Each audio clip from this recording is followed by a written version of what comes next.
ज़्यादा नहीं, 80 के ऊपर नहीं रहना है। 80 रहना है और पेट बिल्कुल नहीं रखना है। हाँ बॉडी रखना है थोड़ा बस।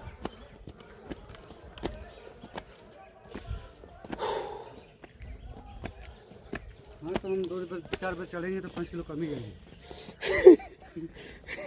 पूरा एक्सरसाइज है।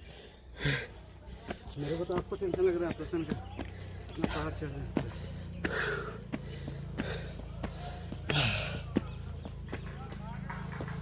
आगे लेवल है। साला गाड़ी ही आ गया वहाँ पे। कार ही आ गया वहाँ पे।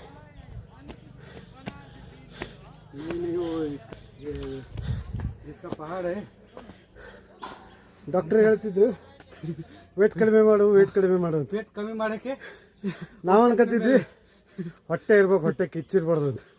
ನಮ್ಮನ್ನ ಡಾಕ್ಟರ್ ಹೇಳಿದ್ದು ಇವಾಗ ಸರಿ ಹೋಯ್ತು. ಏನಕ್ಕೆ ಕೇಳ್ದ ಅನ್ನೋದು ಇವಾಗ ಗೊತ್ತಾಗ್ತದೆ.